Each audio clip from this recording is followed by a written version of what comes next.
Hello, and welcome to the Tom Photo channel. I'm Tom, and I'd like to tell you how to get the sharpest images out of your camera. For this, we are finding the lens sweet spot using Fujifilm X10 as an example. First, let's briefly look at the camera. Fuji X10 happens to be one of my favorite cameras of all time. Not because it has the best picture quality, no. I like it because of its character, how well built it is, how much fun it is to use. When you pick it up, it feels small, solid, cold, and heavy. It feels so right in your hand, like a fine piece of instrumentation it is. And just look at it, the wonderful retro styling will make you want to go out and take some pictures. This camera is guaranteed to improve your photography because it's just so much fun to use. Additionally, it's got a bright and sharp lens with a long zoom range and a nice layout of buttons. The key buttons are large, metal, and can be turned with 2 fingers. In short, it handles like a proper camera, not at all what you've come to expect from a compact. And if you have a leather case to go with it, just like I do, this camera will turn into a sturdy tank that you can take anywhere with you. But let's now get to the matter of how to find a lens sweet spot. First of all, use a tripod to avoid camera shake and set your camera at the A mode. This will allow you to change just the aperture. You'll want to do that because you'll need exposures at different aperture settings to compare aperture values with the sharpness of the image. Make sure everything else is constant between the exposures. This includes ISO, white balance, etc. You'll want to use one variable, and that's the aperture value. Use manual focusing. That doesn't mean you cannot use automatic focusing the first time you focus the scene, but switch it to manual before you start taking pictures and changing the aperture. Switch off image stabilization because you are already using a tripod, and generally image stabilization and tripod don't go together. You'll get the opposite effect. Image stabilization can be on your camera or on your lens. Try to shoot remotely or use a timer. In any case, try to avoid simply pressing the shutter release because this can shake your camera.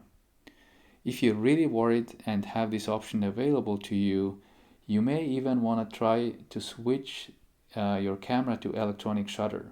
Or if you use a DSLR, there might be a live view mode that will put the noisy mirror out of the way. I prefer artificial lighting because this gives better control over lighting. Just turn on your lamp and you know what you're getting. You don't have to deal with sun and clouds. And do this experiment indoors to avoid wind. Photograph something that is flat. You want the distance of your sensor to be the same to each point of the image as much as possible. I photograph plywood that I set directly in front of my camera about 2 meters away. So the camera sits on the tripod with lens opening perpendicular to the plywood. Now that we've taken our pictures at different apertures, we need to know how sharp the corresponding images are.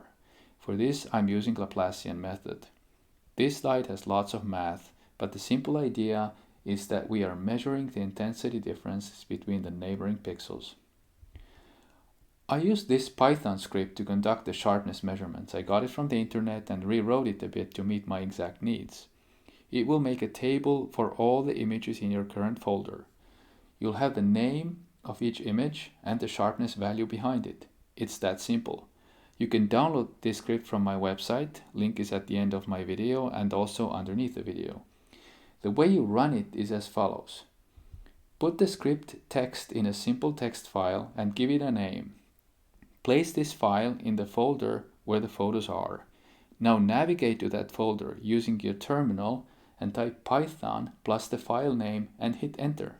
Everything else happens automatically. These directions are for Mac and Linux. However, you can also do the same for Windows.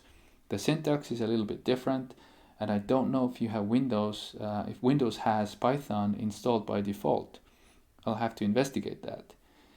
If this method fails, there are many other ways to determine image sharpness out there. Alright, now that we know how to do the experiment, we can look at the results. Here they are. The graph may look a little busy, but let me walk you through this. The conclusion from it all is very clear. The x-axis is aperture, and the y-axis is image sharpness. Different lines are different focal lengths or the zoom values. The blue line corresponds to 28 millimeters or the wide angle. The maroon line represents 112 millimeters or the telephoto end of the lens. The other colors are in between. Let's look at 28 millimeters. The lens is the sharpest at f equals 2.8. This is pretty wide open. Are you surprised? This is different from the way it was back in the film camera days. But now look at this. For all other focal lengths that I tested, the optimal f-stop was 4. That's really easy to remember, 4. But note that you cannot directly compare the values at different focal lengths because the scene is a bit different every time and center versus edge sharpness ratio varies with the focal length. So the take-home messages are really clear. For wide angle, use f-stop equals 2.8. For everything else, 4 is the best value. So you might as well set your camera f equals 4 as your default so that the camera is ready to go whenever you need to take a quick picture. However, there is a caveat. What I just said works for 2D scenes when everything you photograph is directly in front of you in good focus and 2D, but we know that the world around is not 2D. When you photograph in the forest, you'll have to deal with a serious 3D situation where all trees are different distance from the camera. In other words, we also have to consider the depth of field issues. I just recommended you to use relatively large apertures. Large aperture means shallow depth of field. So if you want your depth of field to be better, you need to stop down the lens. You need to decrease the aperture or increase the f-stop number. This will bring more object to focus, but you'll deviate more from the lens sweet spot. This, however, is the nature of life. You cannot always win. Thanks so much for listening to me, and I invite you to stay tuned for other episodes on my channel where I talk about photography-related matters and share my experience. You can download a PDF version of my presentation from my website. Have a great day, and I hope to talk to you again soon.